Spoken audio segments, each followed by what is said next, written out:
Hi and welcome back.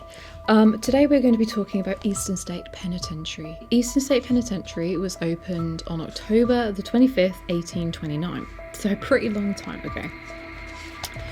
Construction began in 1821. It cost $780,000 to build, which is equivalent of like around 25 million today. And this is in Fairmont, Philadelphia. And the first ever prisoner was Charles Williams. He was a thief, basically. So he stole one watch worth $20, one gold seal worth $3, and one gold key. Where did the key open? I don't know. He was sentenced to 2 years confinement with labour. Okay, so that's a little bit of history. Every prisoner in that prison experienced confinement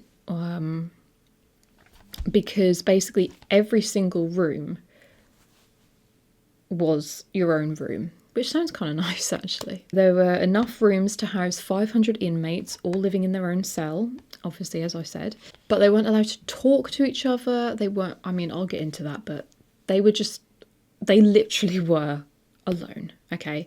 The only people I guess they could talk to was like the warden and stuff, and the people that worked there. So the warden had to go around to each inmate every single day. How does one man visit 500 people every day? Everyone else that worked there, or like whoever you call them that also go around, the guards and stuff, they had to visit the inmates 3 times a day. So they got some attention, I guess. The doors to their cell were apparently really small. People reckoned this was so that the inmates couldn't like easily attack the guards, so they couldn't just like rush out of their door and just, you know, because it was so small. And they were heavy and wooden, and the corridors of the prison basically looked like a church, which was appropriate because each cell had its own skylight, and apparently that was so the inmates could feel God looking down at them and judging them. So yeah, as I was saying, the prisoners were not allowed to communicate with each other. The walls were really, really high outside and stuff, so they couldn't see each other. I mean, I don't really understand what they meant by that, but anyway. In my mind, I was like, does each prisoner have their own little garden? And like, they were just really high. No. But anyway, they were all let out at different times. So basically, neighbouring cells, they weren't. So like, if I was here and some guy was next door to me, we wouldn't be let out at the same time. I don't really know because you wouldn't know who you were next to, would you? But anyway, so basically they were all let out at different times, so they could not communicate with each other at all. They would have a bag over their head whenever they were moved about, so that if their neighbour caught a glimpse of them, they didn't know who they were. It's intense. But it's not all bad. Apparently they all got to do some gardening, and they were allowed pets. They were allowed to keep pets, which I don't like the idea of prisoners keeping pets, like especially if they are violent psychopaths, because we all know what psychopaths do to animals before they then go on to murder other people. So I don't like that. But solitary confinement was scrapped due to overpopulation in 1913. So they just did not have the room anymore to be having these prisoners have their own rooms. Cells, whatever. So eventually they did have to pile people in together, and I guess the prison then became a better place, maybe? I don't know, depends how you feel about that. Depends who you're bunking with, really, doesn't it? Eastern State Penitentiary is known as well for the famous escape. In 1945, 12 inmates, and where I read it said including Willie Sutton, and I'm like, I don't think I've heard of him actually, but apparently he's famous. Anyway, they dug a 97-foot tunnel under a prison wall over the period of a year, and apparently it went undiscovered. So I guess they escaped and lived happily ever after. And I also read that during some renovations, they actually noticed there were like 30 or whatever it was tunnels dug under the prison over the years. I'm guessing these people weren't successful at getting out, but you know, you gotta give it to him for trying, really, haven't you? We all know the name Al Capone, obviously. He lived there, or he served time there, for a grand total of 8 months. Yes, so he was arrested for carrying a concealed deadly weapon. I think this was apparently his first arrest. He was transferred to the prison in 1929. He was given, which was apparently the maximum sentence for that crime, which was 1 year. But he was released for good behaviour. So he was a good little boy and he got let out early. He apparently lived in luxury as well in his cell. He had lovely rug, nice furniture, all that kind of stuff. But as we will get to later, he didn't have the easiest time in the prison. My fish looks so pretty. I'm doing a aquarium sticker thing. So let's go through the types of punishments that were in this prison, because this prison was horrible. I mean, prisons should be horrible, I suppose, if you want to be that guy, but this sounded really shite. Number one wasn't no particular order, but the iron gag. So basically, if you were to try and have the audacity to talk to anyone in the prison, like your neighbours, not the guards or whatever, then you would be, okay, so basically you'd be shackled with your hands behind your back. You would have an iron gag placed over your tongue. The iron gag would then be chained to your shackles on your wrists, so that if you were to move, you would either damage your tongue, or if you did a sudden movement and like forgot somehow, you could rip your tongue out, and that would hurt quite a lot. This apparently it probably happened to a lot of people, but one inmate in particular they mentioned was Matthias, is that how you say it? Macumsey. So they put that on him, and then apparently they checked on him an hour later and he was dead because he ripped his own tongue to pieces and bled to death.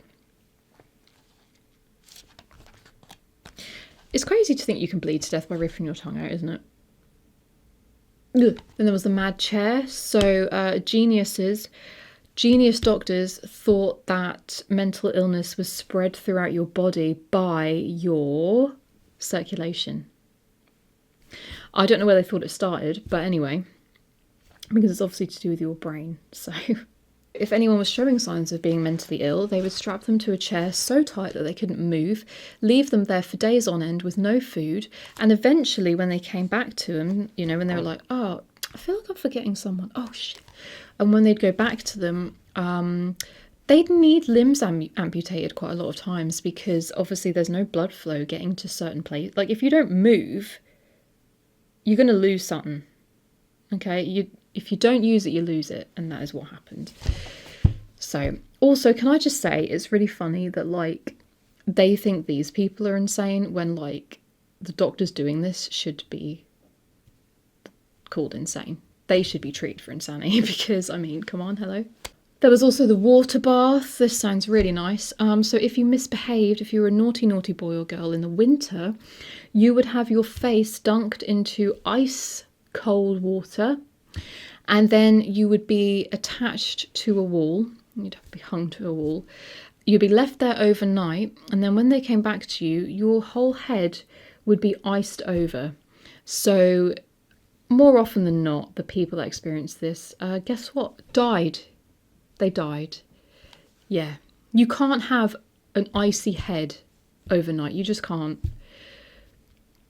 I wonder if, like, it would have been possible for, like, your mouth and nose to have iced over so you couldn't breathe. No, you probably just died of hypothermia. That's whatever. And then there was something called the hole. So again, if you misbehaved, you might be put into a hole, which was a really dark room or underground cell, really. So there was no light in there. There was barely any air. There was no toilet. No human contact, obviously, because you didn't get that up there, so you're not going to get that down there. Well, apart from contacting with the guards and stuff, I guess. And they would have no exercise either, and they would have very, very little food as well. So really good stuff. Let's move on to the hauntings, which is why we're here. Apparently it's very popular with ghost fans. Lots of people flock because obviously it got shut down in... So it got shut down in 1971, and since then it's been very popular with people wanting to go there and see if it's haunted, obviously. The programme Ghost Hunters claim they saw a man walking through cell block 12, and also Most Haunted apparently recorded objects moving around on their own, and they also claim to have spoken to many spirits. And thousands upon thousands of people claim to have experienced paranormal activity. So it kind of makes you, if you're a skeptic, kind of maybe might make you a believer. I don't know.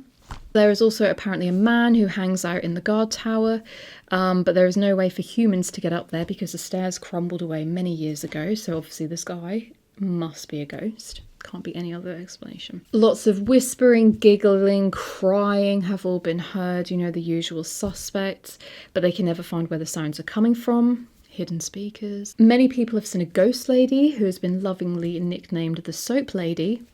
I don't know why. She is seen wearing white on the second floor, which was actually the women's cell block. I didn't mention that. When it was a prison, obviously. And yeah, so apparently while Al Capone stayed there, he was haunted by some unknown thing. He would be heard crying, "Jimmy, leave me alone," in the night. Yeah, he would scream, and yeah, people theorised this was a guy called Jimmy Clark who was killed by Al Capone, or ordered to be killed by Al Capone, during the St. Valentine's massacre. So that's a bit of karma, if that is the case. Apparently he was still haunted by this when he left the prison, actually hiring a medium who did nothing, and eventually it drove him insane and he ended up in a mental institution, apparently. So there you go. So there was also a guy called Gary Johnson who had helped maintain the building after it wasn't a prison anymore. In the 1990s, as he was undoing a cell block 4, he opened the door and he felt this force of negative energy rush at him, and he was gripped so tightly that he couldn't move by something. He then could see tormented faces on the walls, and he said that one of them beckoned to him, and I didn't know what happened after that. I'm guessing he just got over it and shut the door and moved on. I don't know. But yeah, so apparently many people that visit the place actually do experience paranormal activity, which is interesting. But also we need to remember, if we're going to be skeptics, the power of suggestion is really powerful. You know, if you're like, oh yeah, I hear whispering, it's cold, it's this, you're going to start feeling like that. You're going to start hearing things. You're going to start looking out for these things. You're going to start seeing shadows in the darkness. Can you see shadows in the dark? Whatever. Do you know what I mean? So it's very interesting. It's one of them things that you kind of need to go to see if it's real. And maybe I will one day, but I probably won't. But anyway, if you have been, let me know. And video stuff so I can see it. Thank you for watching, and I'll see you again soon.